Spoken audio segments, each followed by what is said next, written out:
Dear student, पिछली कक्षा में अपन देखा था कि जी आपका n सीड्सों का वृक्ष है, तो इसमें n-1 कोरें होती हैं। आज अपन देखेंगे कि जी आपका चक्रीय ग्राफ है जिसके अंदर n सीड्स हैं और k संबद्ध घटक है। तो जी में n-k कोरें होंगी। तो यहाँ आप देख रहे हैं कि जी चक्रीय ग्राफ है और उसके k संबद्ध घटक हैं, तो इसका मतलब है प्रत्येक संबद्ध घटक है एक वृक्ष है।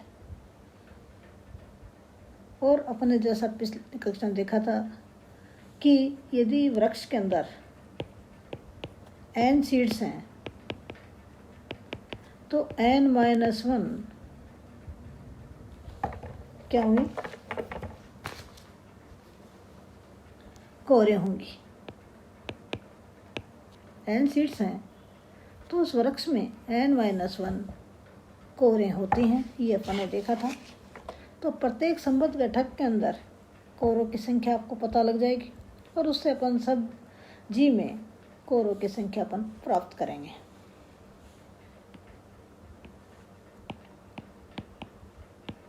तो मान लें कि माना जी एक अचक्रीय ग्राफ है,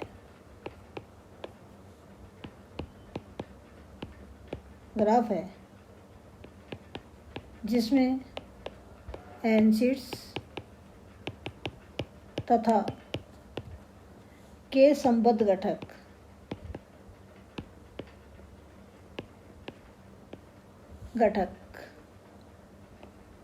क्रमशः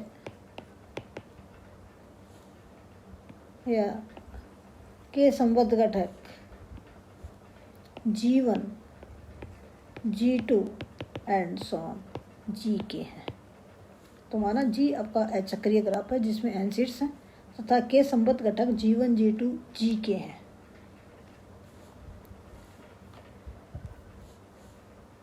माना संबद्ध घटक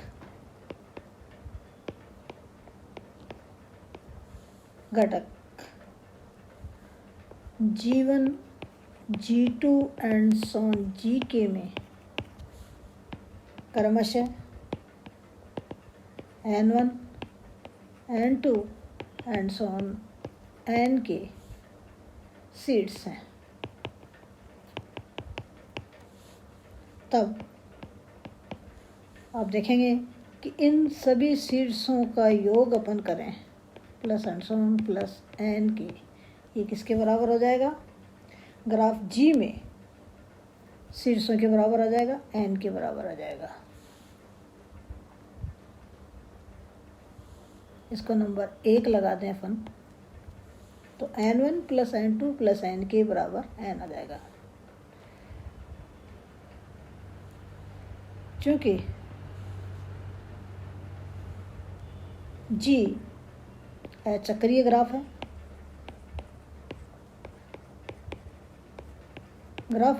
अतः प्रत्येक संबद्ध घटक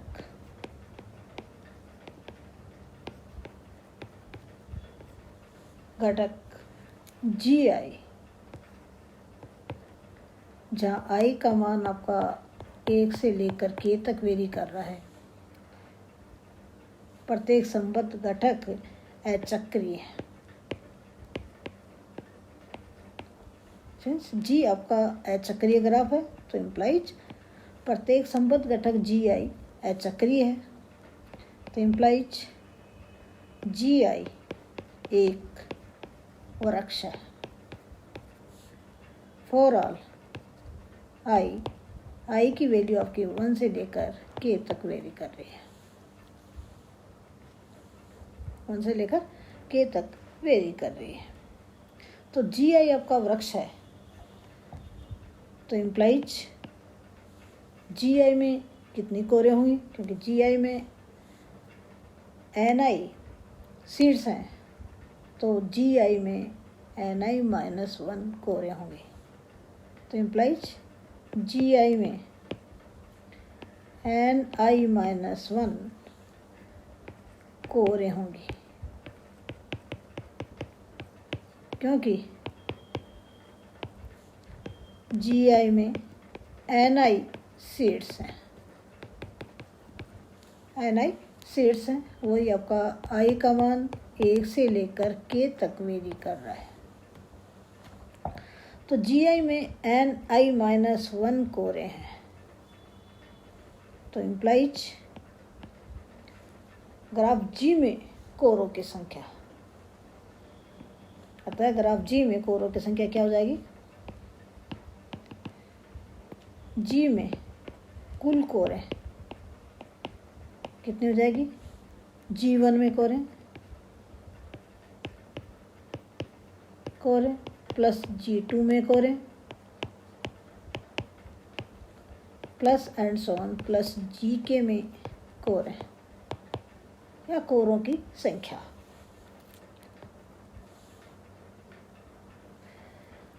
इक्वल टू G1 में कोरें कितने हैं, N1-1, G2 में कोरें कितने हैं, N2-1 plus and so on plus GK में कोरें हैं Nk-1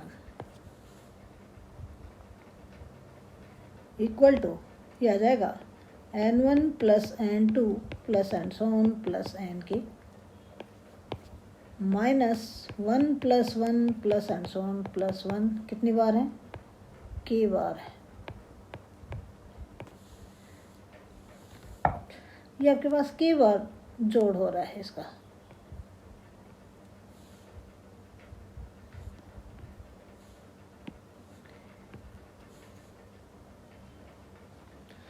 अभी अपन ने ऊपर देखा था कि N1 plus N2 plus Nk का मान कितना था, N था minus K। Since N1 plus N2 plus and so on plus Nk है, वो N के बराबर है। अभी ऊपर अपन ने देखा है, नंबर नहीं लगाया था, तो ये अपने पास आ गया ग्राफ G में कोरों की संख्या।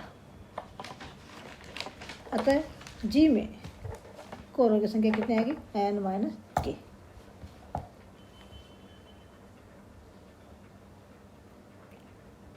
तो कोई भी ग्राफ G है जिसके अंदर N सीड्स है, K संबद्ध घटक हैं, वो अचक्रीय ग्राफ हो तो प्रत्येक संबद्ध घटक क्या हो जाता है, वृक्ष बन जाता है।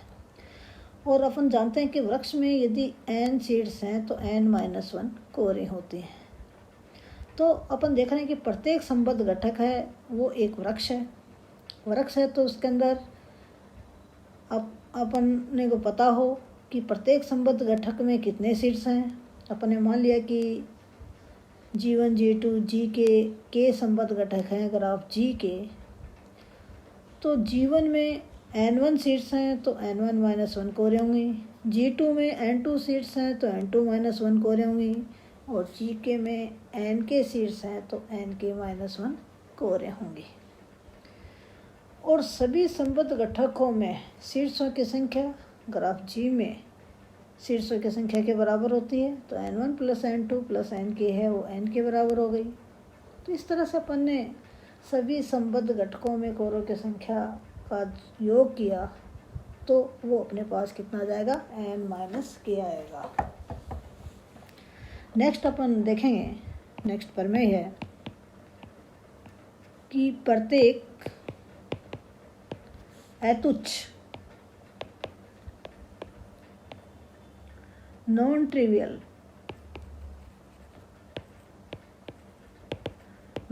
मीन्स जिसके अंदर सीड्सों की संख्या 1 से ज़्यादा है।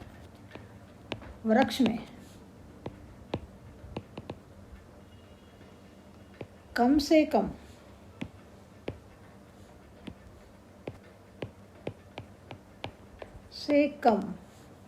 दो निलंबी सीड्स होते हैं, 2 निलंबी सीड्स होते हैं, अर्थात ऐसा सीड्स जिसकी कोटि कितनी हो, 1 होते हैं। तो यहाँ आपको इसमें कह रहा है कि प्रत्येक अतुच्छ वृक्ष का मतलब है कि इसके अंदर यदि N सीड्स हैं, अतुच्छ वृक्ष का मतलब है अतुच्छ वृक्ष में शीर्षों की संख्या है n है, तो ये आपकी ग्रेटर देन 1 होती है।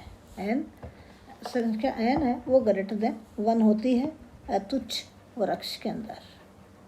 तो ये अतुच्छ वृक्ष है, तो शीर्षों की संख्या कितनी है? ग्रेटर देन 1 है, एक से ज़्यादा है। अर्थात मान लीजिए अपने पास ये लें कि इसका मतलब कि एक वृक्ष जिसके अंदर 2 ही शीर्ष हैं, तो ये 2 शीर्ष हैं, तो इसके अंदर कितने निलंबी शीर्ष हो गए? 2 हो गए, कम से कम 2 निलंबी शीर्ष की बात कर रहा है। ऐसे ही अपन 3 शीर्षों का अपन वृक्ष लेते हैं, तो इसमें भी आपके पास है 2 निलंबी शीर्ष होते हैं। 4 शीर्षों का अपन वृक्ष की बात करें तो आप देख रहे हैं कि यदि ये पोजीशन है तो 3 निलंबी शीर्ष हैं, और यदि ये स्थिति है 4 शीर्षों वाला का तो इसके अंदर 2 निलंबी शीर्ष हैं। तो कोई भी आपका अतुच्छ वृक्ष हो, अर्थात उसके अंदर शीर्षों की संख्या 1 से ज़्यादा हो, तो उसके अंदर कम से कम 2 निलंबी शीर्ष होंगे। कितने शीर्ष होंगे? 2 निलंबी शीर्ष होंगे, अर्थात उस शीर्षों की कोटि है 2 शीर्ष ऐसे होंगे जिसकी कोटि है 1 के बराबर होगी। तो इसके लिए अपन क्या करेंगे? अपन T एक अतुच्छ वृक्ष ले लेंगे। तो माना T एक अतुच्छ वृक्ष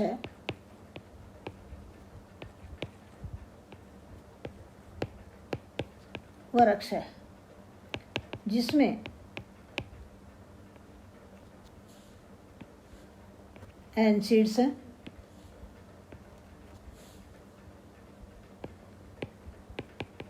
n सीड्स, n का मान कैसा है? ग्रेटर देन 1, n सीड्स तथा E कोर है, E कोर है, क्योंकि अपन जानते हैं कि सभी शीर्षों की कोटियों का योग कुल कोरों की संख्या से दुगुना होता है। तो इन दोनों रिलेशन की सहायता से अपन देखेंगे कि अतुच्छ वृक्ष में कम से कम 2 निलंबी शीर्ष हैं। माना n शीर्ष हैं और प्रत्येक शीर्ष की कोटि मान लें। माना इन n शीर्षों की कोटि की कोटियाँ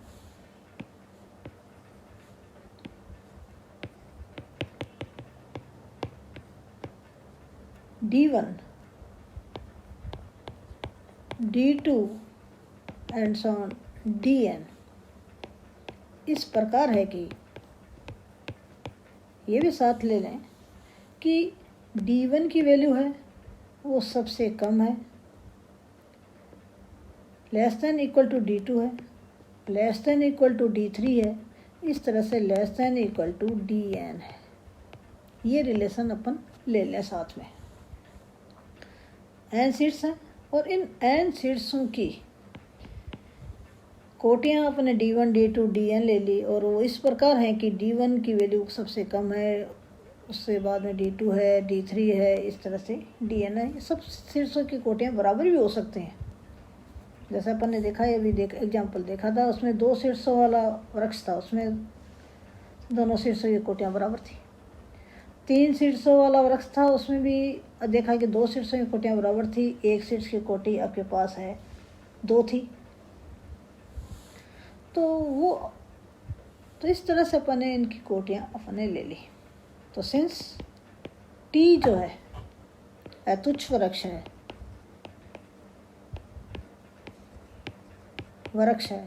अतुच्छ वृक्ष है, तो मीन्स संबद्ध और वृक्ष है, तो इसका मतलब है वो संबद्ध ग्राफ है। तो अतः T आपका संबद्ध तथा अतुच्छ ग्राफ है, अतुच्छ ग्राफ है। तो संबद्ध ग्राफ है, तो इसका मतलब है इसमें प्रत्येक शीर्ष की कोटि है वो 1 या 1 से अधिक है। तो अतः Di की जो वैल्यू है वो ग्रेटर देन इक्वल टू 1 है फॉर ऑल i। आई का मान आपका 1 से लेकर n तक वेरी कर रहा है। अब अपने को दिखाना है कि इस वृक्ष में कम से कम 2 निलंबी शीर्ष हैं। तो अपन मान लें कि मानो वृक्ष टी में केवल 1 निलंबी शीर्ष है।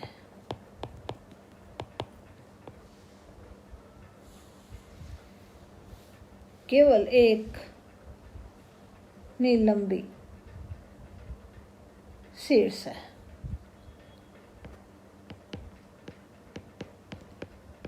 या यूं कहें कि वृक्ष टी में 2 निलंबी शीर्ष नहीं है।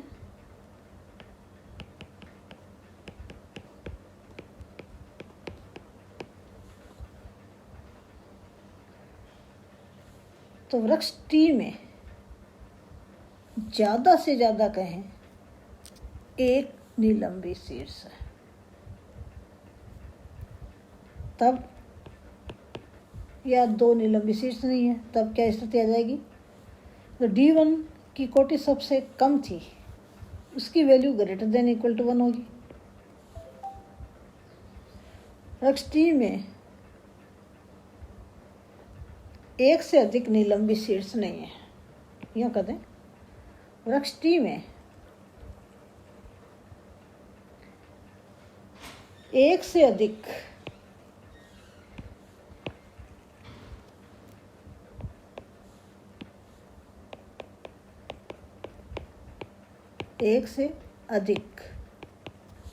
निलंबी शीर्ष नहीं है, या वृक्ष टी में 2 निलंबी शीर्ष नहीं है। तो D1 greater than equal to 1 और DI वो ग्रेटर देन इक्वल टू 2 है फॉर ऑल आई। ये आई का मान अपना 2 से लेकर n तक वेरी कर रहा है। तब सभी शीर्षों की कोटियों का योग कर लें तो इम्प्लाइज समेशन i बराबर 1 to n DI कितना हो जाएगा? ये ग्रेटर देन इक्वल टू, या यूँ कहें कि ये वैल्यू आपके पास कितनी है? D1 plus D2 plus and so on plus DN। अब ये वैल्यू अपन रख दें, क्योंकि DI आपका ग्रेटर देन इक्वल टू 1 है। ये वैल्यू अपन नंबर 1 कर दें, इसको 1 से रखें तो ये आ जाएगा greater than equal to summation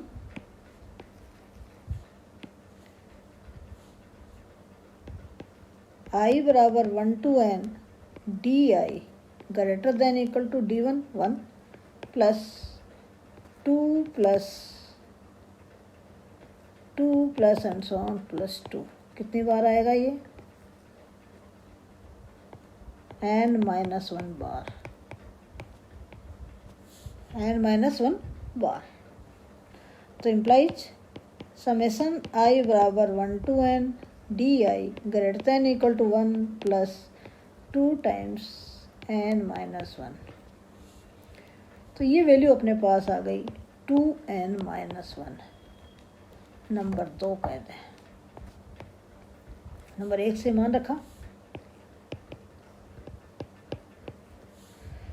ये नंबर 2 आ गई कि समेशन I बराबर 1 to n DI है, वो कितने आ गई? Greater than equal to 2n minus 1। Since n शीर्षों वाले वृक्ष में n माइनस 1 कोरें होती हैं,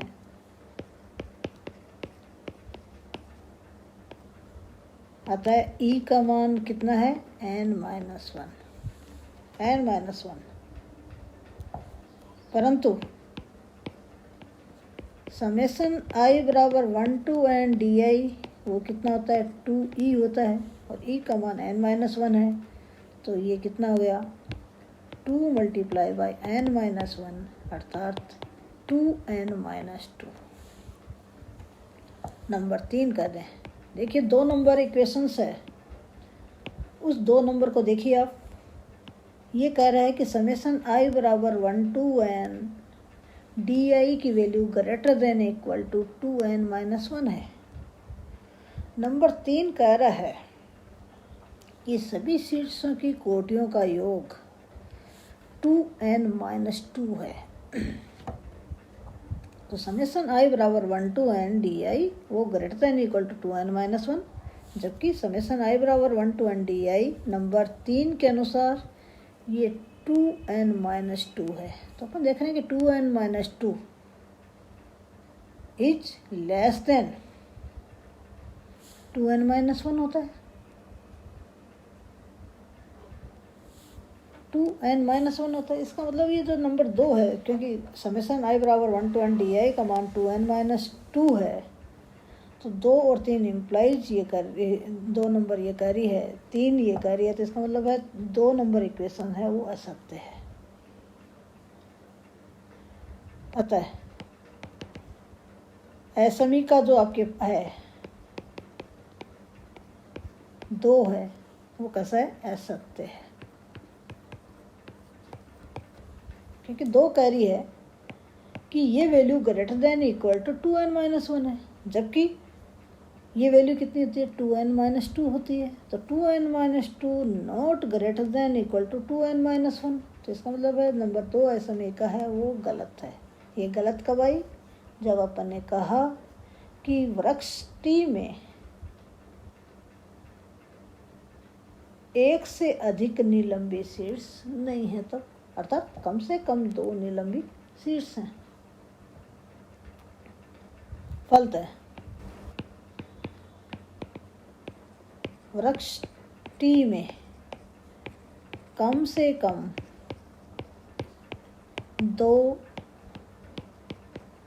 निलंबी शीर्ष अवश्य होते हैं। Thanks students.